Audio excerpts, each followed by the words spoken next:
Here's what was actually happening behind the scenes. While Trump was on Truth Social threatening Stone Age devastation, he was privately calling Pakistan's Army Chief General Asim Munir and Prime Minister Shehbaz Sharif. The message he was sending them in secret: please, pressure Iran to join a ceasefire agreement. I want a deal. I don't want to keep making threats. The Financial Times used one specific word to describe Trump's private posture: begging. Not negotiating, not pressuring. Begging. And here's why.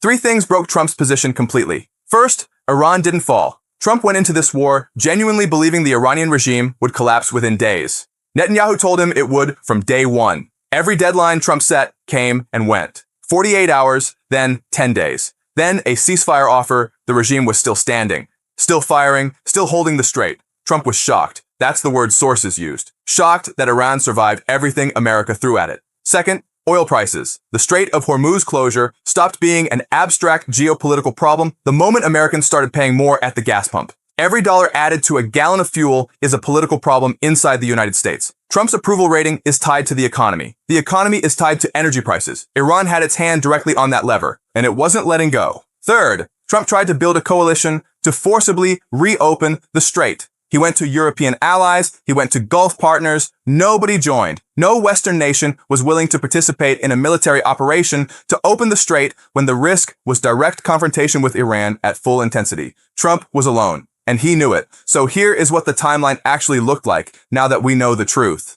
March 21st, Trump starts making public threats. Loud, aggressive, civilization-ending language. Meanwhile, in private, he's already on the phone with Pakistan asking them to mediate. The threats were the public performance. The begging was the private reality. 48-hour deadline comes and goes. Why? Because Pakistan was still working on Iran. Trump needed more time, so he extended it to 10 days. 10 days came and went, still no deal. So Trump offered a 2-week ceasefire, not from a position of strength, from a position of desperation. And then Pakistan's Prime Minister Shehbaz Sharif did something extraordinary. He published the draft ceasefire agreement on his official X account, the actual document, the working text that was being negotiated. New York Times described the moment with barely concealed mockery. A Pakistani official accidentally publishing America's negotiating position for the entire world to see. The document showed 2 sets of terms, 15 American and Pakistani points, 10 Iranian points. Those are what J.D. Vance is flying to Islamabad to negotiate right now. But here's what that document reveals about the power dynamic. America came to the table with 15 points. Iran came with 10, and Iran's 10 are the ones Trump called a workable basis for negotiation. America's 15. Iran already rejected them as demands for complete surrender. So let's be precise about what the Financial Times just told the world.